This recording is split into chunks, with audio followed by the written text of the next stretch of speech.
Our next speakers are Sandri Kramer and Nathan Lichtman from the Didi Hirsch Suicide Prevention Center. Sandri is founding member of the Los Angeles Suicide Prevention Network and has over 25 years of experience in suicide prevention and intervention and crisis center work.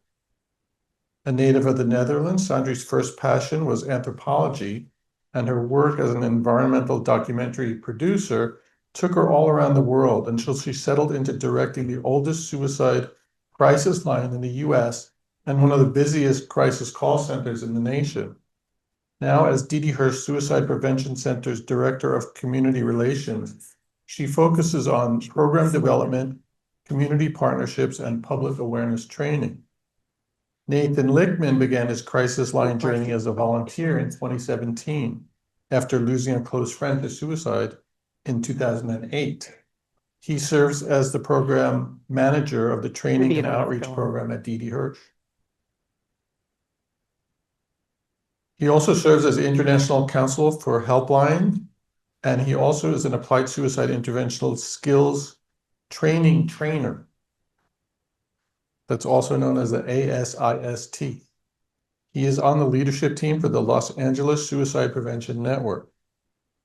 Nathan is a deeply rooted ally for oppressed populations and strongly believes in countering injustice. He earned his Master's of Social Work degree with distinction from Arizona State University, and he lives in Los Angeles with, wait for it, his spouse and their 2 daughters.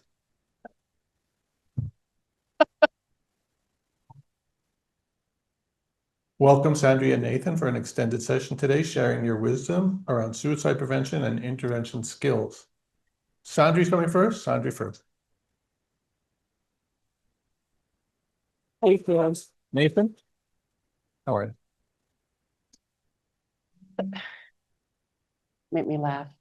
2 daughters. Okay, so I'm just going to stand here for a minute. So I am indeed going to start. We're really shifting gears now because we're going to be talking skills, like how you can actually help somebody who's struggling with suicidal thoughts and maybe some intent. So it's definitely a little bit of a shift, but Nathan and I together, we're going to walk you through all of it, and hopefully by the end of our presentation, you will feel empowered to be able to do that. Anything that you want to say? No, I'm excited. Okay, good. Okay, bye. Bye. Clicker, that's what I was looking for, right? Is this the one working? Okay. All right, so thank you guys for being here. Really appreciate it. We had some really powerful speakers this morning, right? Yeah, really struck some chords, and I'm very happy to see many of you are sticking around for the after lunch crowd. It's always a little bit harder. I know that part.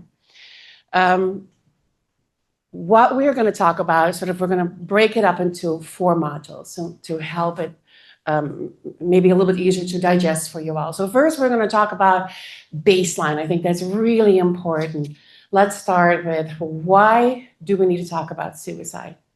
We need to talk about suicide because the numbers are big. That's why we need to talk about it. Then we're going to move on to trying to understand how a person who may be functioning fairly well in life suddenly is starting to not cope so well. Like, where does that even come from? How does suicide start? Having a basic understanding of that, looking at risk and protective factors and the role that stigma plays, I think will allow all of us immediately a deeper understanding and a connection to the person who may be struggling with suicide. Then I'm going to hand it over to my colleague Nathan, who is going to show you our crisis intervention or de-escalation model that will teach you in 4 basic steps how you can support a person and even actually get to ask them about suicide to know whether or not they're thinking about suicide. And then we're going to wrap it up with some resources. And there we go. Okay, you want me to stay at this mostly over here? because I walk around, I know. Okay, all right. Okay, so starting with stats. So the latest year for which we have statistics, suicide, is 2023. That's typical. It takes a bit of time for the CDC to release that data, and then for specialists in our field of suicidology to do further analogy. And so now we've had this for about half a year or so. Have not seen any preliminary data on 2024 yet. Sometimes we see county, like LA County data, that is a little bit more preliminary, but I'm not going to really talk about that because none of it has been verified. So in 2023, we had a total of 12.8 million adults and 3.2 million adolescents report serious thoughts of suicide. This is what I'm talking about when I said big numbers, right? These are big numbers. In that, and when I'm saying serious thoughts, we're really talking about often including researching methods, planning some preparatory work, not just fleeting thoughts, okay? In the same year, an estimated 1.5 million adults and more than 850,000 children tried to kill themselves. Okay, this is in 1 year. And then finally, in this year, our last bubble, we lost 49,316 people in this country to suicide. And it's quiet in the room and it's purposeful because I really want us to take that in, right? There's way too many of us impacted by suicide for it still to be such a taboo topic. It shouldn't be the case. So as we're looking at these numbers, though, I always like to ask if anybody can see the silver lining. You look at this graphic. What is maybe a silver lining? Anybody care to mention?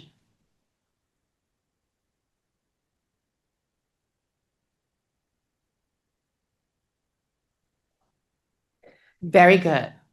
Thank you, Dr. Sean. I planned people in the audience. No, not really, but thank you. Yes, that is true. So there's a lot of people in this country, and this is, if you think about that, indeed only a fraction of it. Yes, sir.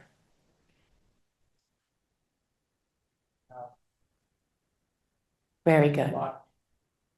A lot of people did not die. Thank you for saying that, because what we are talking about here is when somebody tells you they're thinking about suicide, we don't have to freak out. The vast majority of people with suicidal thoughts, even significant suicide ideation, do not go on to die by suicide. That's important. That's the silver lining. And the other thing that we can think about or say is that means that we have a lot of opportunity to support people struggling, right? To me, that's what this looks like. I don't know why we had more than 15 million people with serious thoughts of suicide in this particular year, and slightly less than 50,000 die. But I feel in between, maybe that was because there were some people who lent support. And that's what we can all do. It's one of the mottos of the Los Angeles Suicide Prevention Network is everybody plays a role in suicide prevention. And we all do, because we can all do this. Okay.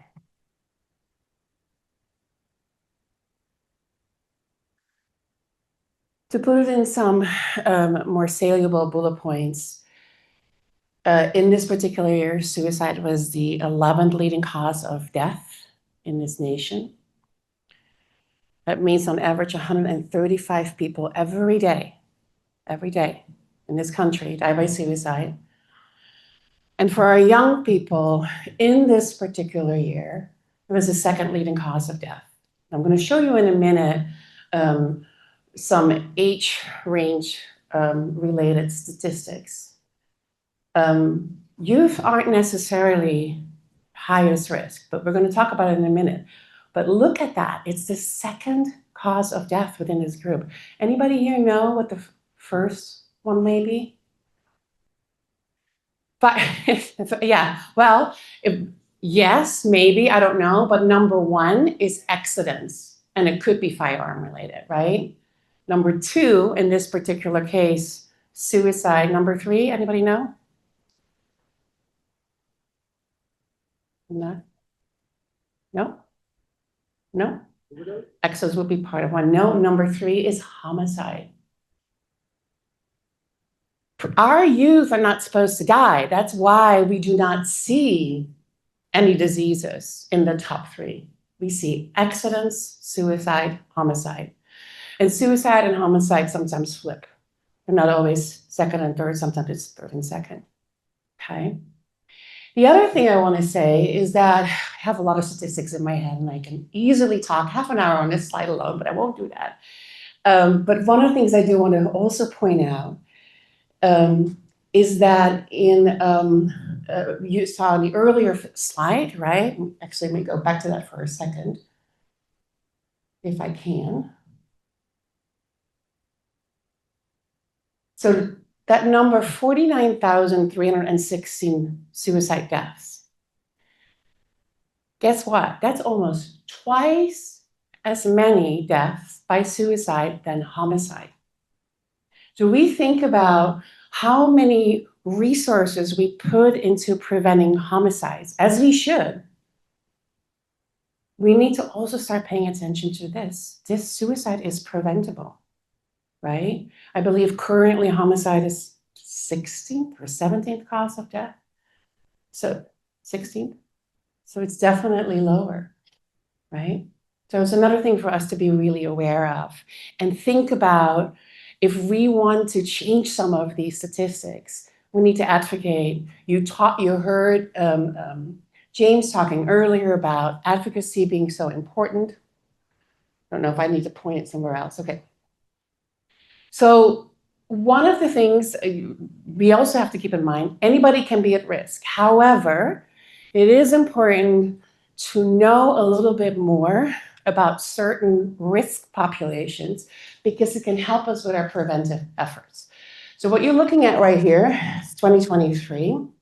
These are age groups. I know it's a little small, so I'll just tell you. So the first one is 0 to 14, and it goes 15 to 24, and it goes all the way up to 85 and older.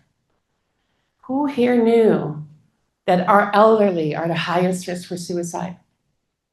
Well, quite a lot of people did. Can you believe that? 85 and older, the highest risk group. And second highest, 75 to 84, right? That actually changed about 3 years ago now. We've seen a shift in trend. For a while, actually for almost 10 years, the highest risk group were the middle age, talking 45 to 54 years old, all right? That shifted. So why do you guys think? Anybody here want to shout out, why do you think our elderly are such high risk for suicide? I hear loneliness, I hear isolation, what else?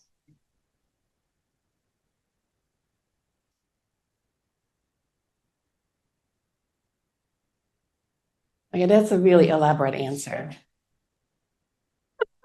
It's true, but yes, I mean, it's sort of like an accumulation of all kinds of different things, right? And that's tied to what he was saying, exactly. People are on a fixed income, you can do a lot less the older you get with that income, right? Yeah, yes. Yeah, loss of purpose, absolutely, because there you go. I mean, you're no longer able to do everything that you could do. And it's sort of like, what's my role in this world, right? And feeling like a burden is a very significant correlation, to suicide. I'm sure I'm walking away from the camera, I'm sorry. Yes.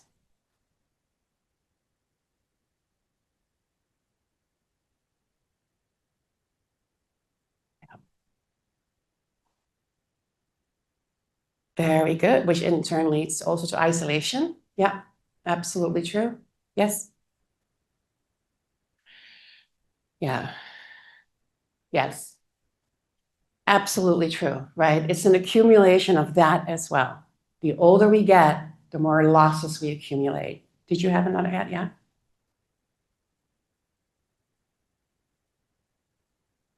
Yeah, there's probably a lot of undiagnosed, but definitely untreated depression in the age group as well, and thwarted help-seeking behavior. Yeah.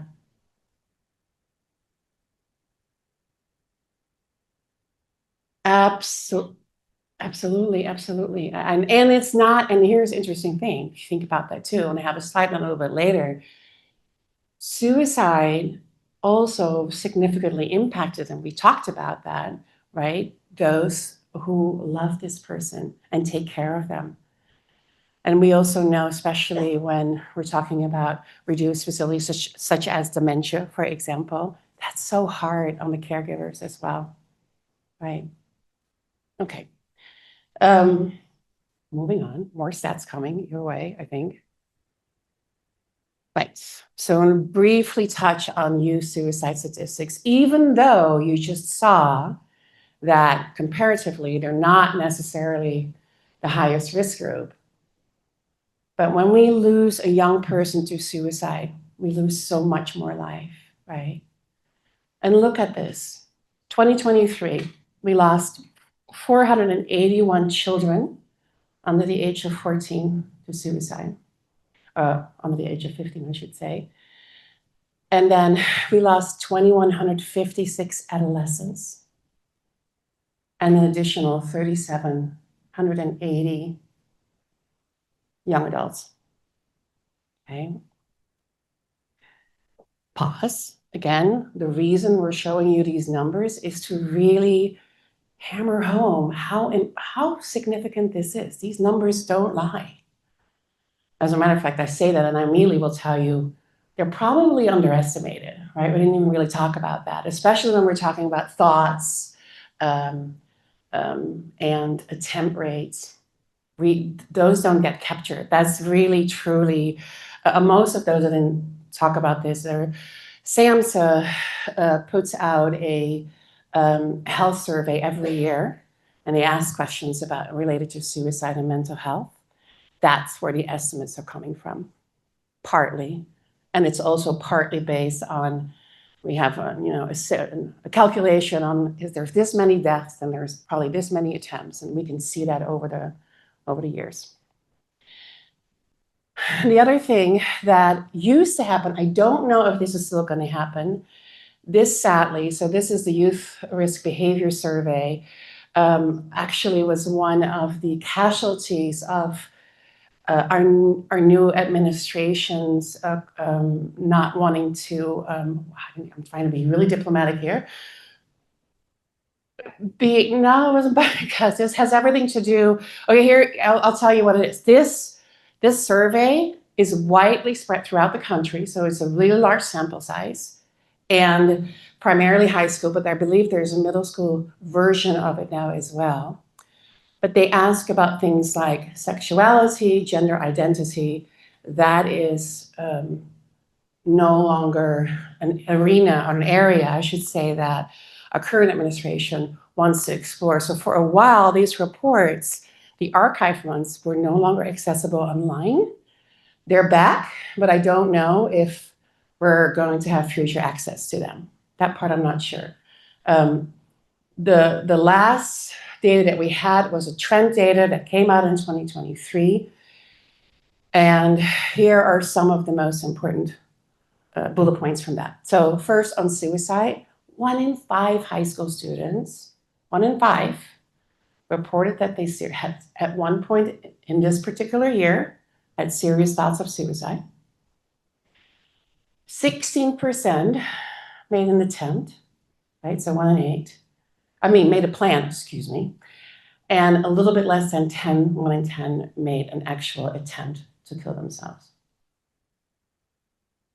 Too many are impacted. There's a number of risk factors that can correlate to suicide risk. I'm just highlighting a few here. In that particular report, it noted that 19% reported being bullied at school and 16% being bullied electronically. I was surprised by that, actually. I thought it would be reversed. I also want to note that the previous year, so they do this every other year. So the 2021 data, actually, it was 25% reported being bullied. So there is a downward trend. But look at that. 42% of kids experience persistent feelings of sadness or hopelessness. Hopelessness, strong correlation to suicide as well. A few highlights, demographic-wise, nearly 55% of female students and around 65% of LGBTQ students experience persistent feelings of sadness or hopelessness. So now we're further doing a deeper dive into subpopulations. About 13% of female students and more than 20% of LGBTQ plus students attempted suicide. And to throw yet another subpop into the mix, this is actually, I have to say I hadn't seen these trends until this particular year. So American Indian, Alaskan Native students were most likely to have serious thoughts of suicide, and Native Hawaiian Pacific Islander students had the highest suicide attempt rate. Okay. For those of you who still think, oh, suicide is a white problem, it really is not. It really is not. A little bit further deeper dive. So looking at males and females, we do not have official data on non-binary. So we're still sticking with the males and the females here. The most important thing here to note is that men are still, this consistently has held ever since I worked in this field, 4 times more likely to die by suicide than women, right? And because they're roughly 50% of the population, that translates into almost 80% of all the suicide deaths. Okay, I'm gonna pause there. Why do you guys think that is? Yes. Use of firearms is the most likely reason behind this, right? Yes. I'm sorry? Yes, absolutely. There's not as much help-seeking behavior when it comes to mental health and emotional well-being. Absolutely true amongst males. Yes. Lack of community, especially one where you can really actually share feelings, right? And really talk about that. Yeah. We do think, indeed, that probably the most important underlying cause of that is the fact that there's a higher use of firearms. The number 1 method for males, firearms. Number 2, anybody know? It's suffocation, meaning hanging primarily, okay? So think about these 2 things, and I'll tell you in a minute why. Number 1 for females. Oh, everybody seems to always know that. I shouldn't even ask anymore. Yes, it is true, indeed. For women, the number 1 method of suicide is indeed overdose by pills. And it could be over the counter, or it could be prescription, or it could be street drugs, any of that, right? Okay, so anybody here familiar with the, I think it's Harvard website, School of Public Health, Means Matter? Anybody here familiar with Means Matter? If you're not, look it up. Also, for those of you who have not yet registered for the LASBN Summit next weekend, next Friday, we actually have the primary person associated with that organization be our keynote. His name is Dr. Mike Anestes. The reason I'm bringing it up is because Means Matter is all about when a person dies by suicide or attempts suicide. Our first question is why? Of course, it is why. And we should ask that question. But they're saying we too often forget to ask how, okay? And we need to know that because that can lead us into, if we know how, then that ties into our safety planning and we can actually start preventing it, okay? So anybody here familiar with Kevin Hines? Yes, some people know Kevin Hines. So for those of you who don't know, Kevin was one of the very few people on this planet who survived a jump off of the Golden Gate Bridge, okay? And he has since become an incredibly effective and strong advocate for suicide prevention. The reason I bring him up, and you totally should look him up because his story is amazing, but the reason I'm bringing him up right now related to this is because Kevin talks about the fact the moment he jumped, right, the moment he left, he changed his mind. You know that we hear that so often from our attempt survivors, even those with really seriously lethal attempts. It's quite common. And the reason for that actually has a lot to do with ambivalence, which is the key ingredient in our little model that we're going to teach you here in a minute. But Kevin talks about that. And again, it's common because we hear this a lot. But imagine this. What if I change my mind after I pull the trigger? What if I change my mind after I jump with a noose around my neck? What are my opportunities for rescue? They're not really big, right? And I'm here to tell you, everybody deserves a second chance, and a third chance, and a fourth chance. But if you choose these kinds of methods, you're not going to get that second chance. And that's why we need to talk about the how.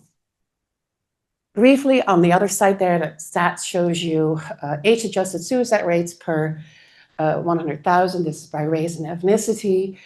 If we split American Indian, Alaska Native between Hispanic and non-Hispanic, look what happens. They are by far the highest risk group, okay?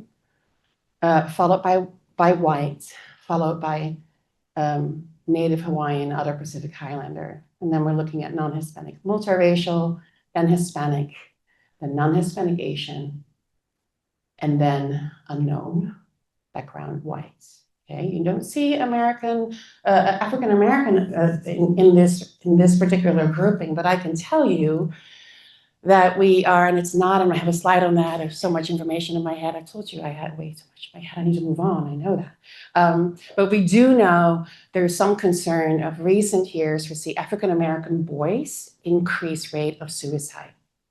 It's another trend that we haven't really seen until more recently. Okay.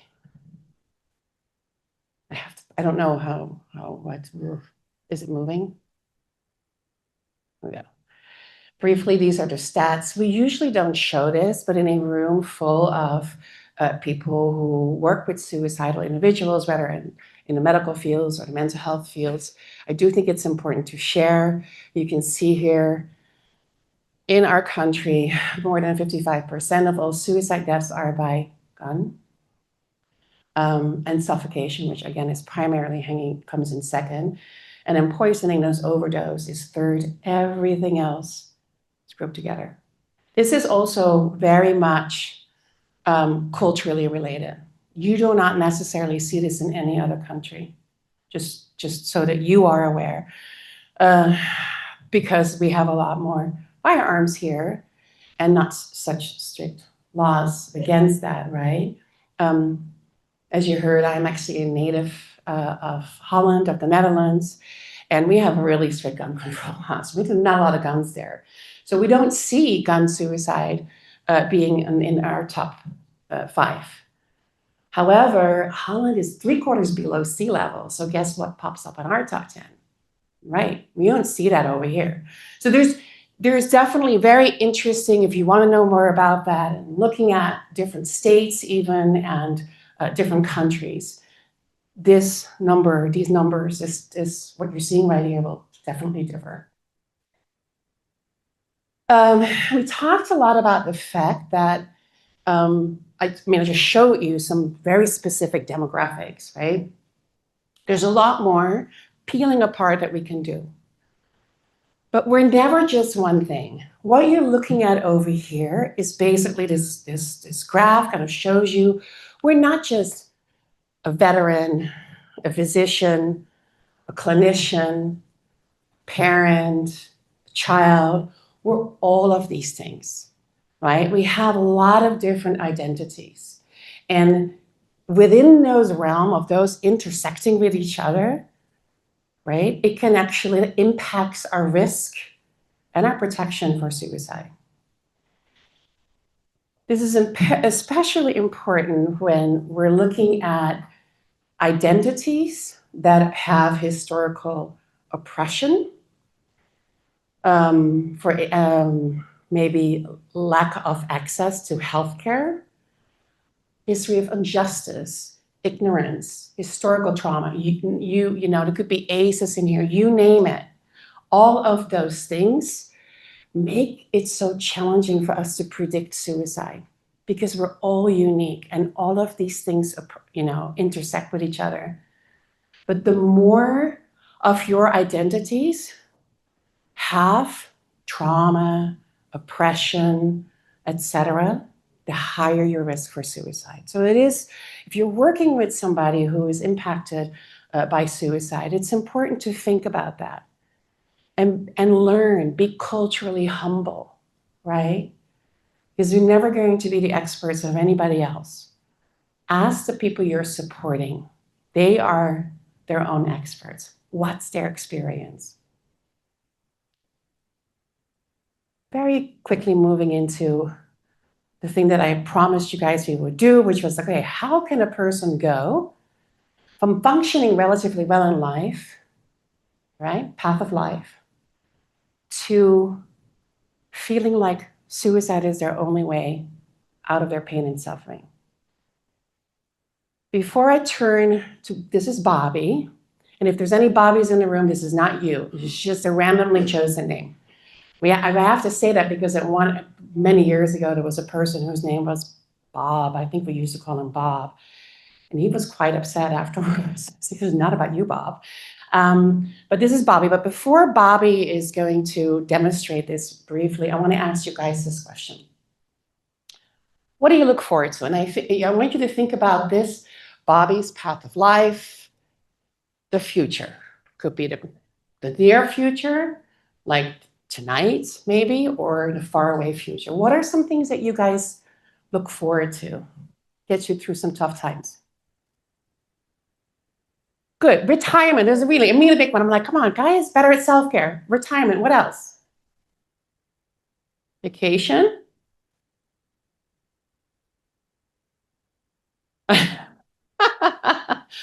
Good. What else? Yeah, shout it out. Meaningful relationships, social connections, absolutely. Very good. Yes, absolutely. You've got, oh, sorry, I'm doing it again. I'm having a spiritual connection. I'm sorry, Pierre. Through this all the time. Purposeful career. Hobbies. Pets. Yeah. Yeah. Family. Kids. Financial independence. A really good meal, a nice glass of wine. It could be little things, it could be big things, right? Okay. Now tell me, what stresses you out? Okay, done. Everything. Yes. Oftentimes, the things that help us get through rough times are also the things that really get in the way and stress us out, right? Yeah. Yes, especially when they're unrealistic, right? Yes. Very good. Oh, yes, absolutely. Expectations of ourselves. Yeah. But we already got all of that by saying everything. So everything stresses us out. Okay. So now Bobby, back to Bobby. Bobby is going to show us what happens when stressors pile up. This is really important. When I first started working in this field, everybody used to talk about how suicide was related to mental illness. And so everybody who died by suicide must have had some sort of mental illness. We really weren't paying attention to the stressors in life. We've definitely come around from that, okay? And I'm going to do a very brief overview of the most pertinent mental illnesses that we see that have a correlation to suicide in just a minute. It does play a role, but we really should be more aware of stressors. And that immediately tells you that's why anybody can be at risk for suicide, because we all experience stressors. Okay, Bobby. Okay, Bobby. So Bobby is a young person. He actually, while he was in his undergrad, he worked his way through college by working at a retail store. And it turns out he was really good at it. He actually really liked it. And before you knew it, he was promoted to manager.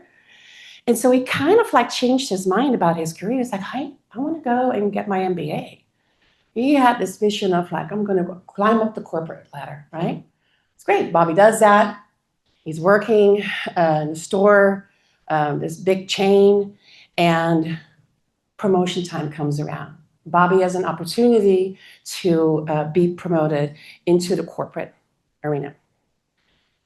Bobby doesn't get it, okay? And you know what? That's the third time that happened. It's tough. That's stressful, right? He's starting to like, wait, what? I always get these great performance evaluations. People love me. What's going on? I don't know what's going on. Stress. It's also really stressful for his longtime fiance. They've been together for some time. She actually recently moved in with Bobby so they could start saving up more quickly for the big wedding that they plan to have. She says to Bobby, what the hell is wrong with you? I don't think that you really want to get promoted. I don't know if you're really committed to your career. I don't know if you're committed to this relationship. I'm making her sound like a real, not nice person, right? Who knows what all is going on beside that, but basically it leads to breakup. Very significant. Oh, I'm running, okay. Almost handing it over to Nathan here. Very significant. So she moves out. Immediately leads to financial stress for Bobby. Now he's got to pay all the bills by himself. Oh, and student loan payback time starts to kick in all at once. So Bobby, who was this kind of happy-go-lucky person, is starting to struggle a little bit, okay? So Bobby comes from this big family, always been his biggest fan, big support. So he turns to them for some of that extra support he needs right now as he's going through a rough time. But guess what? They're on her side. They're like, Bobby, she's right. She's been patient long enough. We have been patient long enough. Where are our grandkids? So they're giving Bobby some tough love, thinking that's what Bobby really needs. That's not what Bobby needs. Bobby's like, screw you guys. I don't need you guys anyway. Bobby turns to a different coping mechanism for him, which is he goes to the gym. It's really a big release for him, for stress. And he just, steps it up. Except for he totally overdoes it on the rowing machine, throws out his back. It's really bad, needs to be carried out on a stretcher. I know, right? Poor Bobby. So now Bobby is in pain, has financial stress, doesn't really feel like he's getting a lot of family love and support, going through a major breakup. So a lot of losses are starting to pile up for Bobby. Bobby is starting to really struggle, and he's really starting to think like, who am I anymore? I thought I was going to be this person who's going to marry my high school sweetheart. I'm going to have this big job and a new house and all the things. None of it seems to work out. It doesn't fit anymore.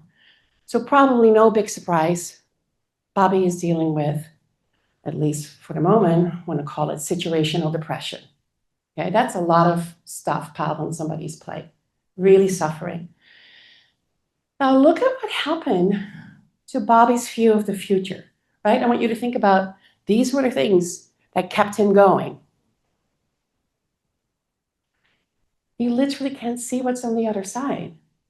So what Bobby's experiencing is a restricted perception of the future, okay? So there's nothing for that anymore. And sometimes it's not just a bunch of stresses all piled together. Sometimes it can be one really big one that's so overwhelming, we cannot see to the other side of it. Here's what happens physiologically in our brain, okay? We start to experience something that's called mood congruent memory. And the best way I can describe it is imagine we all have two filing cabinets in our brain. It's very simplistic, guys, sorry. One holds all our happy memories and one holds all our crappy memories, right? If we are in a good mood and a good space, our neurons wired easily find that happy memory filing cabinet. Right? I'm sure you've all been there. You're like in a group of people, somebody tells a funny story, it reminds you of something you're sharing, and before you know it, everybody's having a good time. Now think about the last time, not to be downer, but the last time you had food poisoning. The kind where you don't want to stray too far away from the bathroom, right? So while you're there hugging that toilet, were you thinking about the great concert that you just saw or the wonderful trip that you're going to take? You're probably not thinking about that. You're thinking about life sucks, traffic sucks, everything sucks, right? That's normal. That's called mood congruent memory. And that's the reason that this is totally the physiological part, but this is the reason why you cannot just say to a person who's really struggling with their emotional health, oh, just cheer up. That connection isn't there, okay? So the brain also then starts to put out something like, and this is one of the things that we talked about earlier, this sense of feeling like a burden, okay? People sometimes, I hear this still too often, suicide is a selfish act. Flip the switch on that, guys, because really and truly, most often people die by suicide because they truly believe the world is better off without them. They are removing themselves from the equation. They feel trapped, feelings of hopelessness. This will never get better. And helplessness, there's nothing I can do about it, will start to dominate, leading to unbearable pain, or as our SBC founding father, Dr. Ed Lichtman, coined psych ache. You know, you go and see your doctors, you see the pain chart, 1 to 10, how much pain are you in? I want you to think about psychological pain absolutely fitting a similar scale. And when that is the case, when that pain is that high, that leads to a preoccupation with death as the only way out of it. Now, what happens if somebody is courageous enough to share with us, hey, I'm thinking about suicide? We tend to freak out. I told you earlier, don't freak out, but you do, because it's a scary thing to hear. And then the next thing we do is we say things like, things are not so bad, don't worry about this, everything will be okay, it can't be as bad as that, et cetera, et cetera. That's because, and when we're basically what we're doing is we're putting a Band-Aid on it. It's well-intentioned, but do you think that that is what a person who's struggling with suicide needs? No. I want you to think about them being in a really dark space. That's where they're at, in the mucky, dark space, right? What they really need is for us to step into that dark space with them. You're thinking about suicide. Thank you for sharing that with me. Let's talk about this. I'm going to sit in that dark space with you. It's hard. It means I have to be vulnerable, but it's doable.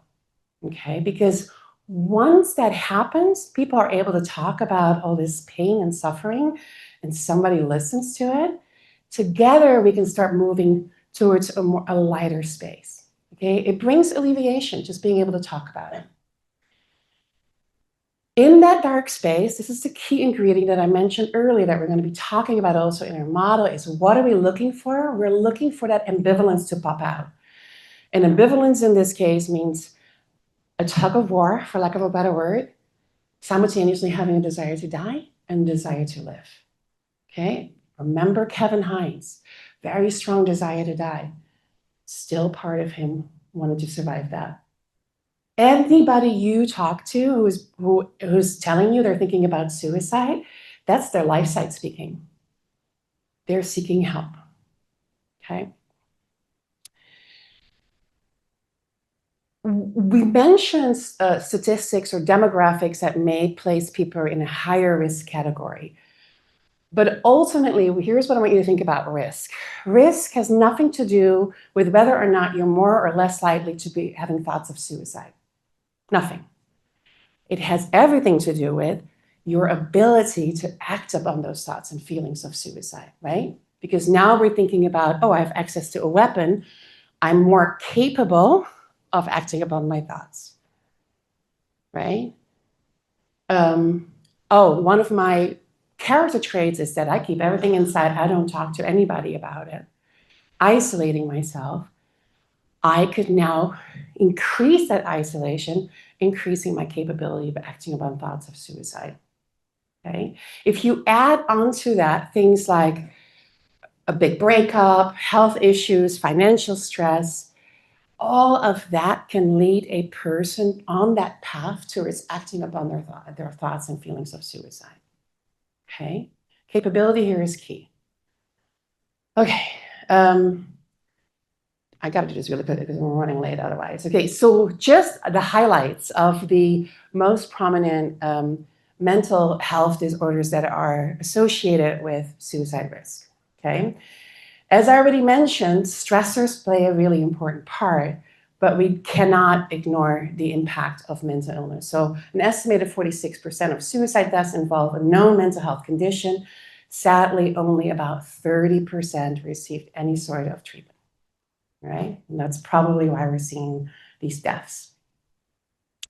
Most common diagnoses, and therefore pure number-wise, not necessarily highest risk, but certainly most prevalent one is depression. Bullet points are here. I want to actually note that high risk of onset of illness and also during a period of recovery, especially after hospitalization, actually is true across the board for any of these mental health disorders that we're going to be talking about, right? I don't know if you knew that, but I want you to think about this. Person goes into a hospital for a broken leg or a significant illness for which they receive treatment in a hospital for a while. What happens? People come and visit. They bring fruit. They bring flowers. Person goes to the hospital for a psychiatric hold. Almost nobody gets visitors. And I want you to think about that.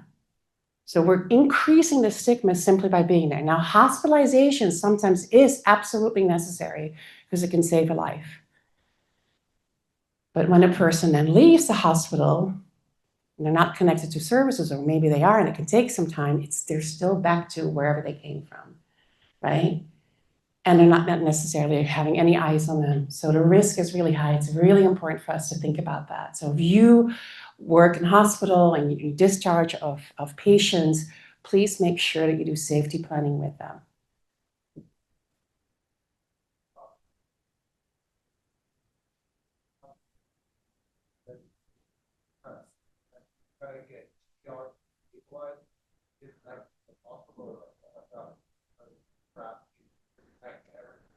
Yeah.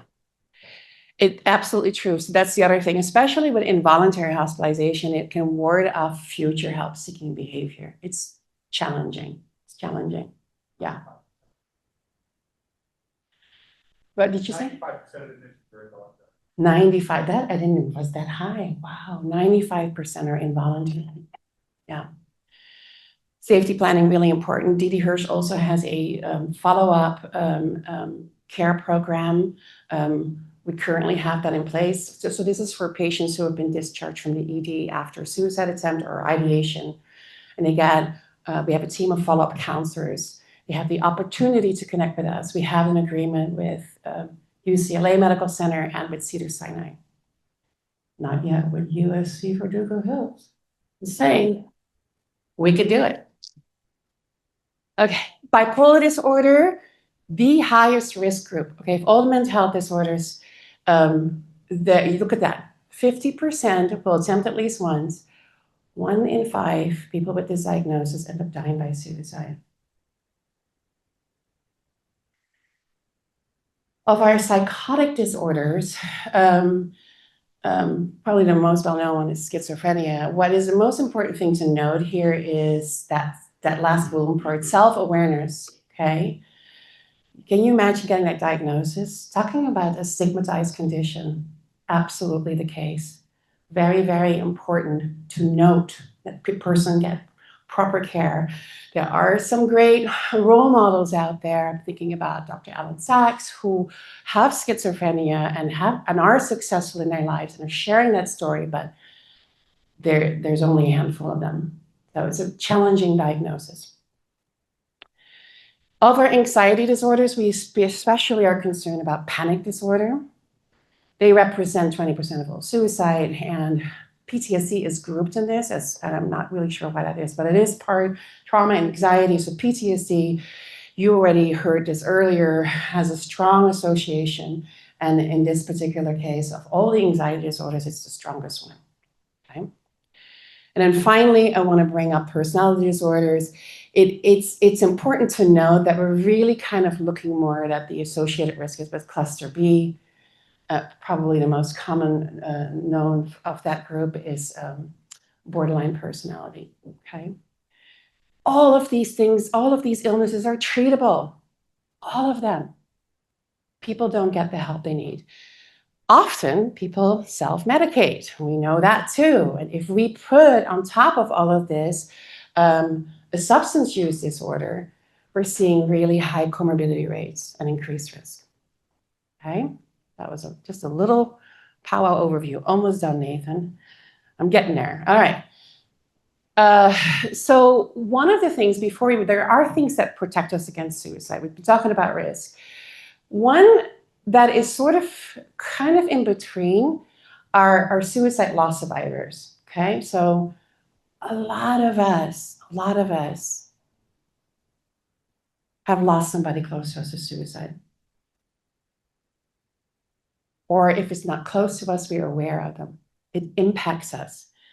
Suicide, there's no DNA, there's not a genetic thing, anything for whether or not you are at high risk for suicide. Yet we do see suicide occur sometimes in families. I'm going to point out this is a picture of one of our quilts that we often bring to presentations. They were modeled sort of after the AIDS quilts that became popular when the numbers for the AIDS epidemic were so big, people forgot, hey, there is real people, faces, humans behind all these numbers. Suicide loss survivors felt the same way, and this is what happened. I'm not sure they're as popular anymore, but this is one of them. In the second row over here from the top, see the woman in the middle, is this working? Do I have I don't know. The woman, this person over here, whoops, I did it wrong, see? That is mom. To her right, youngest daughter. To her left, oldest son. All three died by suicide, okay? At different times, not all at once. But the reason I want to point that out is to show you that sometimes being a loss survivor can place you at higher risk. And sometimes the opposite is true, because you've seen the impact and it can help you stay alive. So if you're working with somebody with suicidal thoughts, supporting somebody with suicidal thoughts who may be a loss survivor, ask them what that means to them, okay? That's really important. Other things can protect us as well. Probably no big surprise, an external support network, access to care and treatment, super important. This is probably why we see states like Wyoming and Montana often vie for the top position of the highest suicide rates. Much less easy to find proper mental health care. In LA, you can probably drive 10 minutes in any direction and you find some sort of a counselor, right? Not that hard. But that's not the case in other places. So that really has a significant impact. And the internal resources, this is why we focus so much more now on building resilience and general well-being. The more we have of that, the better we are protected against suicide, okay? Okay, before I move on to our model, I want to address this one big thing, stigma, okay? Stigma, stigma, stigma, right? We already talked about many reasons why that would be the case. We live in a culture where, it still has this pull yourself up by your bootstraps. You're not going to necessarily complain about things. We often think to ourselves, I should be able to manage this better, right? We don't say that like when we have asthma. We're not going to refuse getting an inhaler. But somehow when we're suffering with maybe depression or something like that, we think we should be able to manage it, okay? Societal stigma, personal stigma. There is one simple thing that we can all do to make a little bit of a difference, and that is changing the language. What do I mean with that? Well, you probably have noticed me not use a certain word, and that is the word committing. Okay, there's a little delay here. But we say it all the time. You hear it all the time, right? Oh, even when we ask the question, and you're thinking about committing suicide, we don't need the word commit. Commit, in this case, attaches itself to, I'm judging you. You commit a crime, you commit a sin. You don't commit suicide, we don't need that word. We can basically simply say, are you thinking about suicide? Leave commit out of it. And instead of saying she committed suicide, no, say she died by suicide, right? He failed at his attempt. He survived his attempt. These are small things, but all of us can do them. And this has been a movement that has been in place, gosh, Robert, it must have been at least 15 years, right? We really started pushing this. It's not a long way to go, but it's starting to seep through because ultimately it's the stigma that kills people, okay? That makes it so hard to recognize suicide. Nathan is gonna come on. He is now going to talk about, okay, fine, Sandra, you've talked about all the things that, a person thinking about suicide and all the bad things, but how am I supposed to support that person? So we're going to do that by showing you these 4 easy steps that anybody can implement. And really, truly, you can make a difference, right? By providing this support. So how to show anybody that you actually care. And it's the care model that we're going to be talking about. So there you go. Can I have your Well, eventually, but you probably should start talking. Right. Stop talking. Sorry. Internet I thought people he was be trying to- down. Okay. Hello. Let me get the lapel mic so that internet people are not there.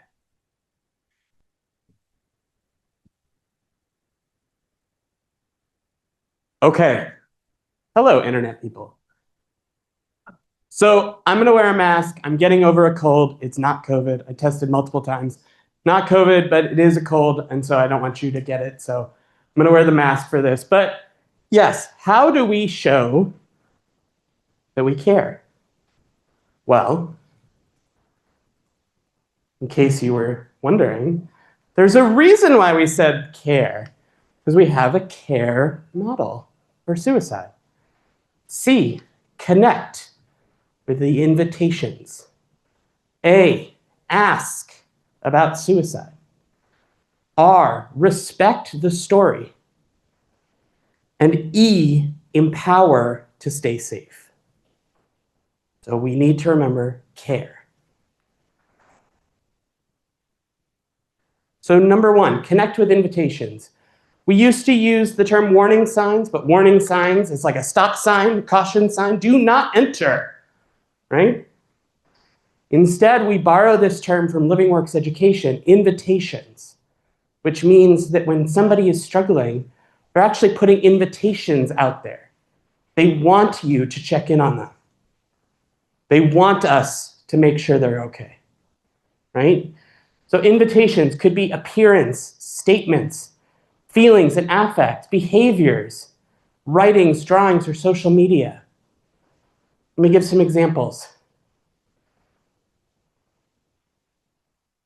Statements. This is how we can check in on somebody. This is what it might sound like.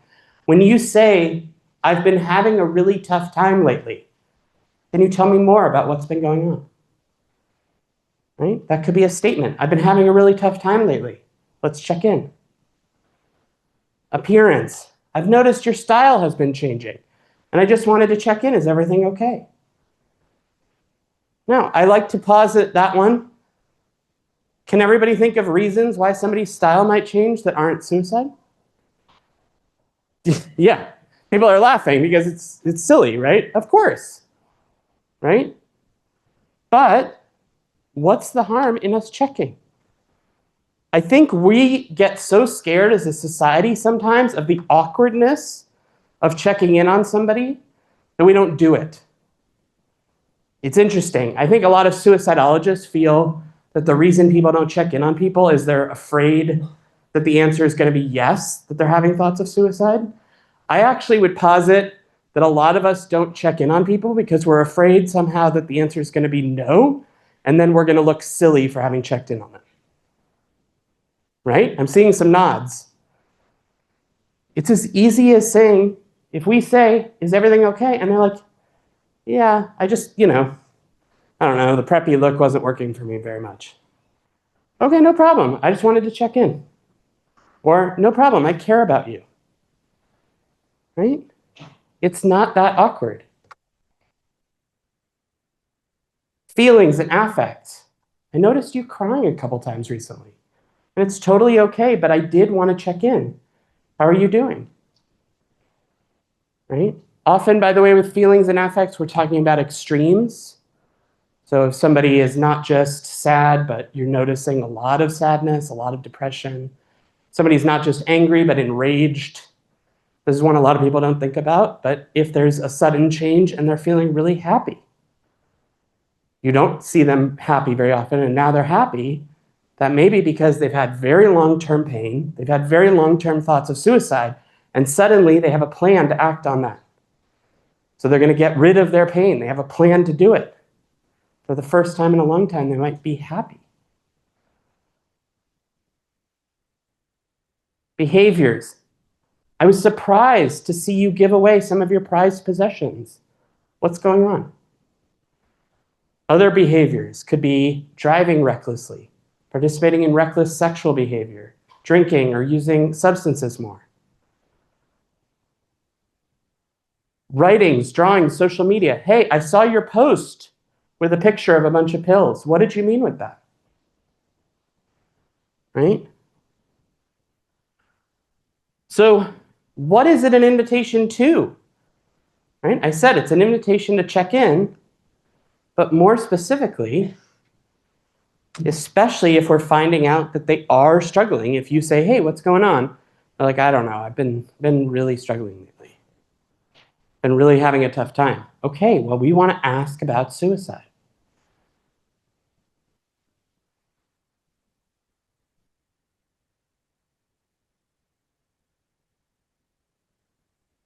I don't know if he's still here, but Mr. Espinoza earlier said that we want to ask very specifically and very bluntly about suicide, right? Well, there's actually some reasons for this. One, then we're all on the same page and we know exactly what we're talking about. Are you thinking about suicide? Or are you thinking about killing yourself? Leaves almost no room for ambiguity, right? We know if now you're thinking about suicide. Two, there's actually some research behind this that asking it this way is a slight deterrent in and of itself.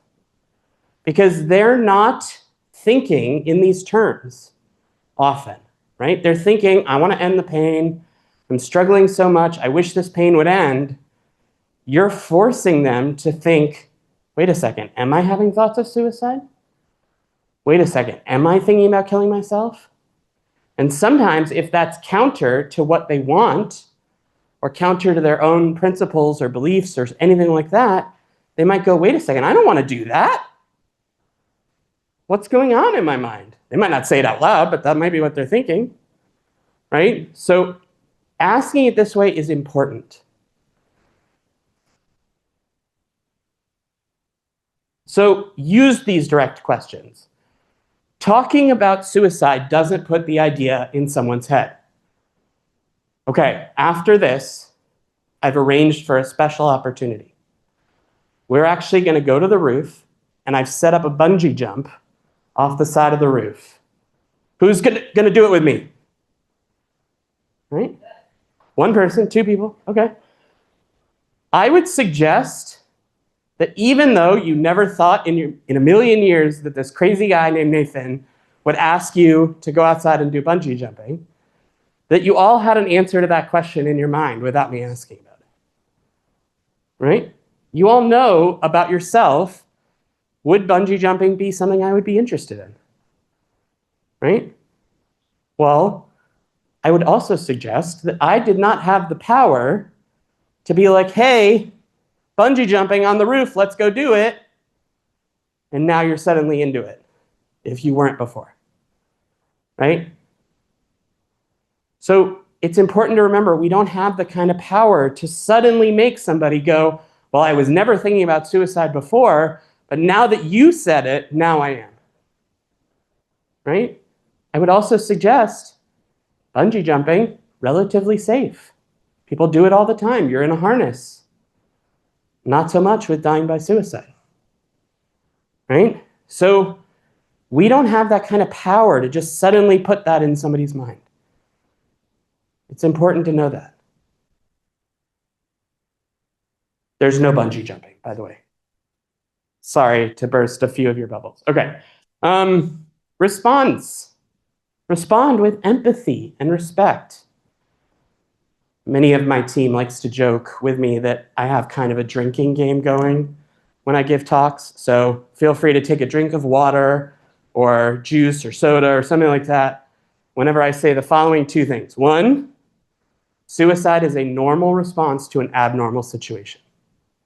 That doesn't mean it's the healthiest response. It doesn't mean it's the best response, but it's a normal response. As Sandri was saying, anybody can wind up this way because anybody can deal with stressors piling up. Anybody can deal with situational depression. Anybody can.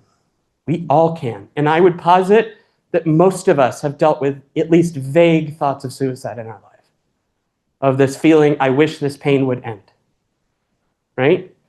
So we don't have to respond with no empathy. This is a call for empathy. They're not acting crazy, they're acting normal.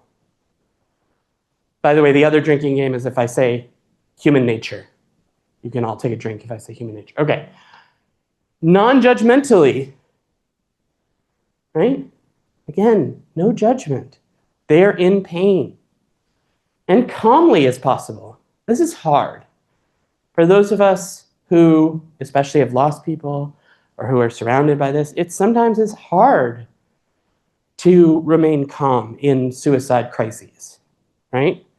But important to remember, with Sandri's, one of her earliest slides was those bubbles with different amounts on it, right? And she did such a great job of explaining. Most people, even with serious thoughts of suicide, aren't close to attempts. And most people, even if they're close to an attempt, aren't close to dying by suicide. So we need to remember that we can actually stay calm in 99% of the situations. And by the way, even if it's a high-risk situation, we can stay calm because we know what to do. We have a game plan.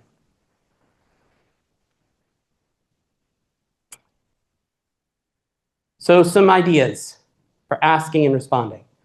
Have things gotten so hard that you've been having thoughts of suicide?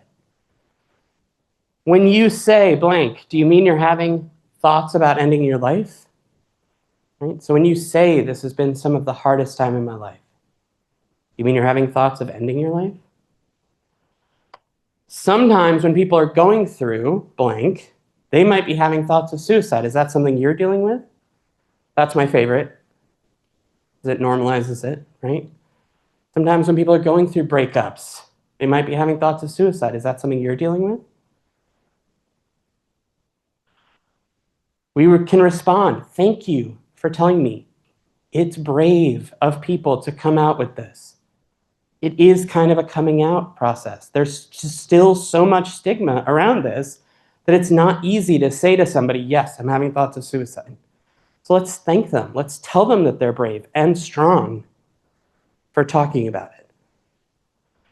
You must be in so much pain, right? Most people, in fact, I would say everybody, doesn't want to die by suicide. They just want the pain to end. right? So you must be in so much pain right now. I'm worried about you. This is okay. It's okay to say you're concerned. That's not freaking out, but you're concerned. You're a caring person. Let's talk more about this. I think this is an important underline for almost all of the rest. Because sometimes if people are good, the rest is what they'll get from the rest of society. They might get a little bit of sympathy. They might get some idea of, you're in so much pain right now. But then people tend to back away, right? You're going to be one of the few people in their life that's willing to say, I want to be in that place with you. Let's talk about it. Okay, so asking for some of the safety assessment questions. Again, ask about suicide clearly, directly. We want to know, are they already attempting suicide? Is this in progress? So we can ask, have you done anything to hurt yourself? Now, that's a different question, right? Like, we don't want to ask, are you thinking about hurting yourself, instead of, are you thinking about suicide? But here, it's easy to ask this and then get more specific. Let me show you how that's done. Have you have you done anything to hurt yourself? Yes, I cut myself. Oh, wow. Did you do that with the intent of suicide? That's all you need to ask. Did you do that with the intent of killing yourself? Yes or no, right? If yes, it's an attempt in progress. They may need stepped up care almost immediately if anything is an attempt in progress. Get some details. How have you thought about killing yourself? Do you have a sense on when you're going to do this? Do you have the means to act on this plan?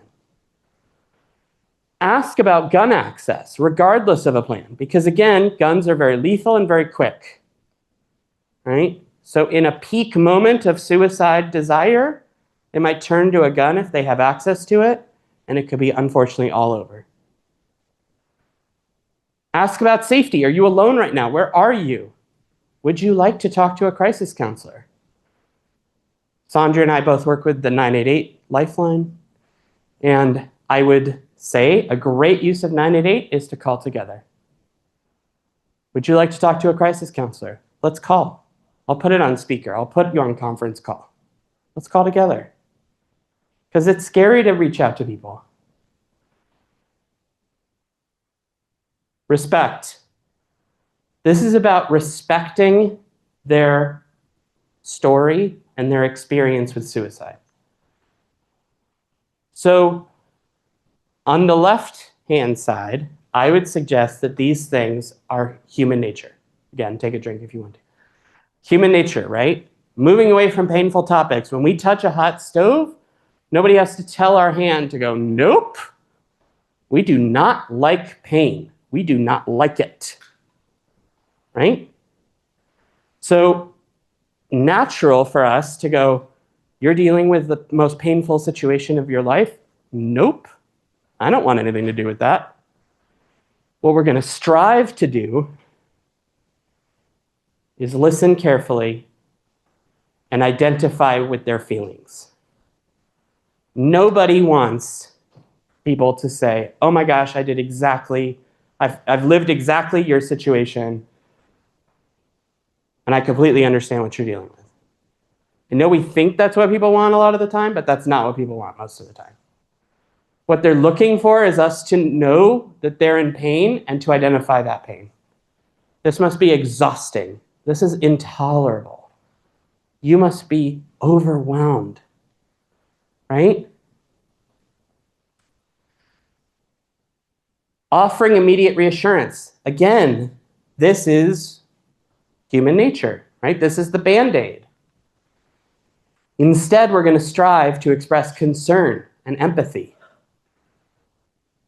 Human nature, minimize or discount. Your problem isn't really as big as you think it is. Instead, take their thoughts seriously, right?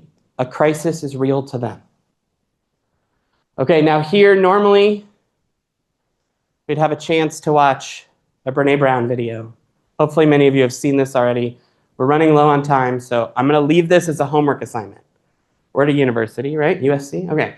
Homework, homework, homework. We're graded tomorrow, pop quiz. Watch Empathy versus Sympathy. It's like a 4-minute video on YouTube. Highly recommend. Brene Brown, also read and watch everything she's ever done, but I'll spare you and not assign that as homework. But homework tonight, watch this video. Let's do it, okay?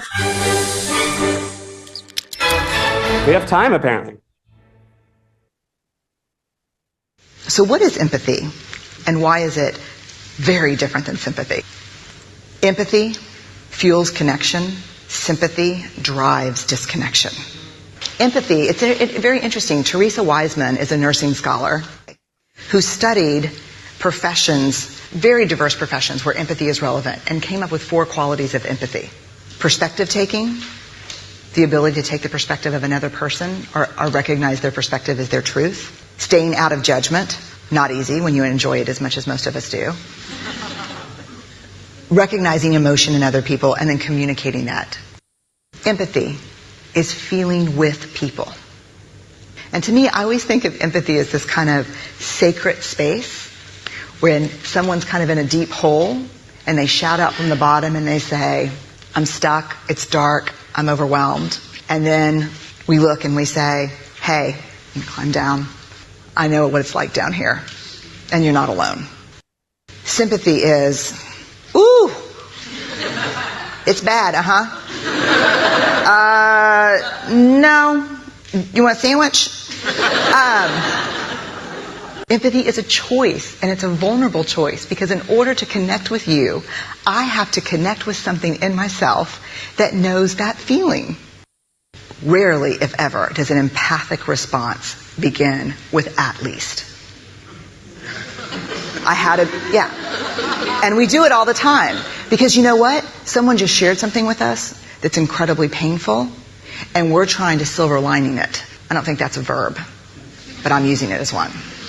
We're trying to put the silver lining around it. So, I had a miscarriage. Oh, at least you know you can get pregnant. I think my marriage is falling apart. At least you have a marriage. John's getting kicked out of school. At least Sarah is an A student. But one of the things we do sometimes in the face of very difficult conversations is we try to make things better. If I share something with you that's very difficult, I'd rather you say, I don't even know what to say right now, I'm just so glad you told me. Because the truth is, rarely can a response make something better. What makes something better is connection.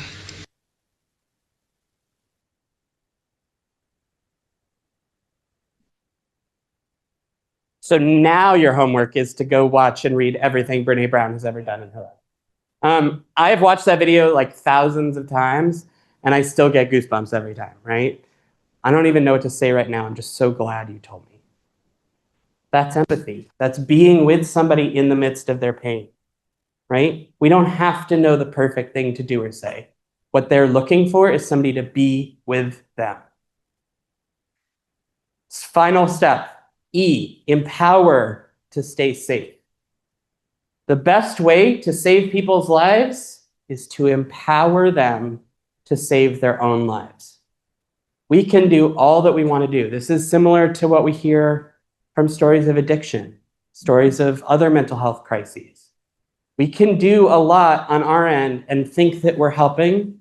The reality is, the best way to have somebody help is to get them the ability to help themselves, right? So how do we do that?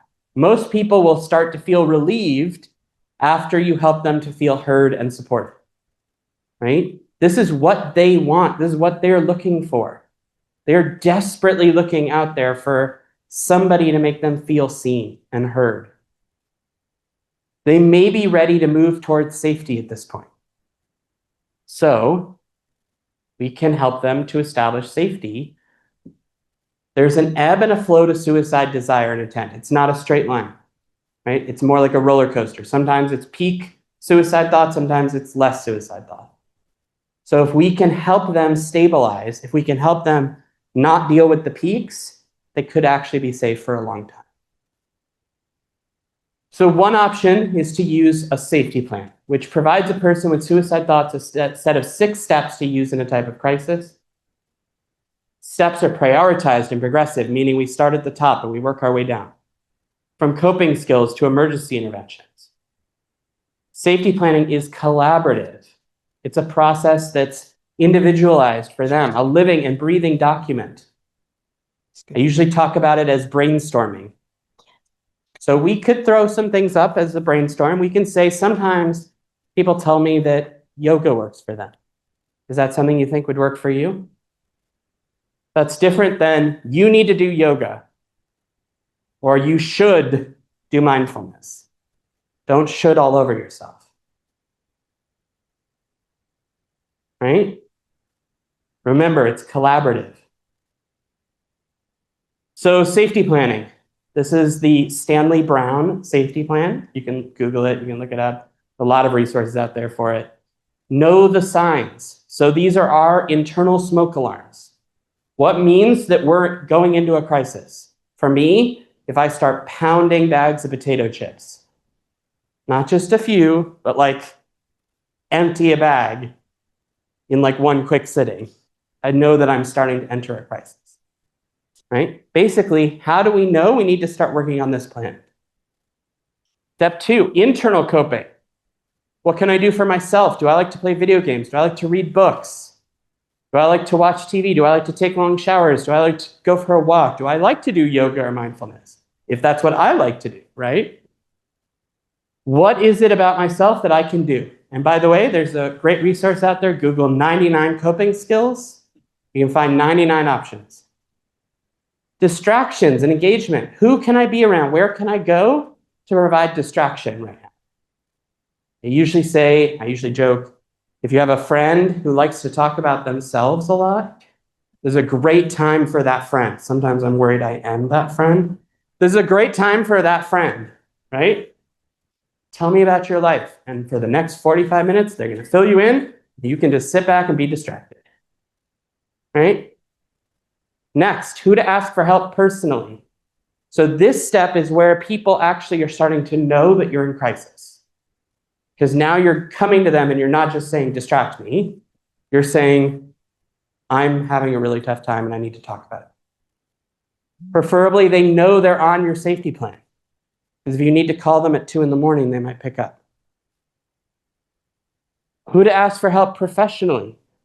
A clinician, a doctor, a sponsor, right? A counselor. Any of these things are professional supports for people. Crisis line, 988, right? 3-digit number for suicide and crisis and substance use and mental health.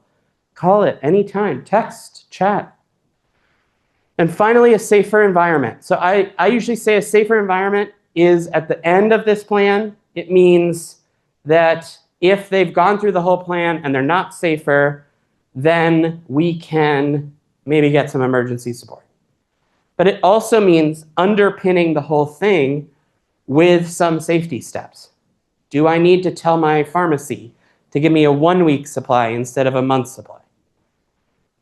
Right? So if I choose to overdose, at least I have fewer on hand.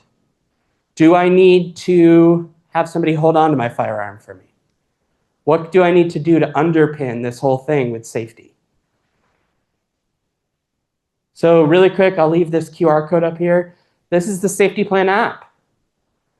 You want it in your phone. I recommend everybody should have a safety plan. I have this app on my phone. You never know when an earthquake is going to hit in Los Angeles. You never know if you're going to be in crisis. Have a safety plan in advance. So, summary. Connect with invitations. Initiate the conversation. Begin demonstrating the active engagement. Show you care. Ask about suicide. Determine if their crisis is related to suicide. Assess their current safety. Do they have a plan? Do they have means? Do they have a timeline? Respect their story.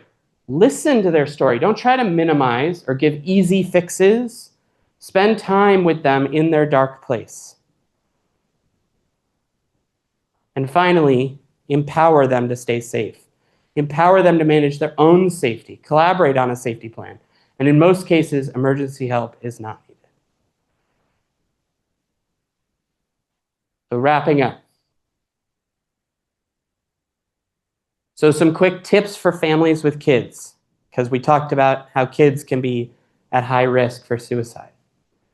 Check in about emotional and mental health and suicide. Have difficult conversations, right? I do a lot of middle school presentations, and somewhat to my surprise, I go into middle schools and say, how many of you know what suicide is? They all know, 100%. Okay, so we can be having this conversation at home too. Make sure that they know that they are not in trouble for feeling this way, ever. And that in fact, you're proud of them for sharing with you. You're proud of them for sharing their thoughts, especially if they are having suicide thoughts. Help the youth identify other safe adults other than you or a caregiver that can come to help, right? Because as a parent, we might be great, but the more options in their toolbox, the more they're likely to use it. Okay, use this presentation to start the open communication in your own households. If you work for an agency or a school or a hospital or anything like that, follow your own protocols. If you're unclear, review with a supervisor, right? This is what works for us. It doesn't necessarily work for everybody. Suicide prevention is not a one-size-fits-all solution.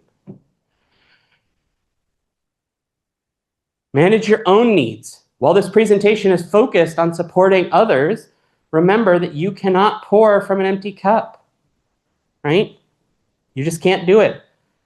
So make sure you're not forsaking yourself while taking care of others.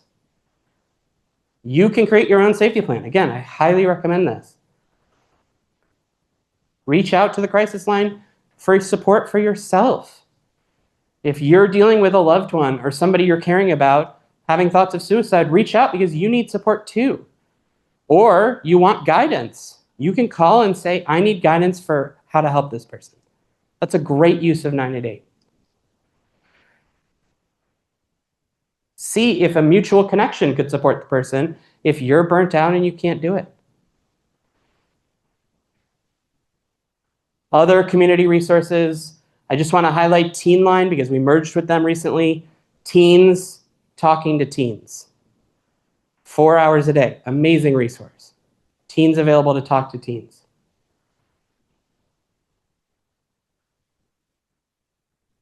And with that, I appreciate it. I don't know if we even have time left for questions, but I'm happy to answer some questions.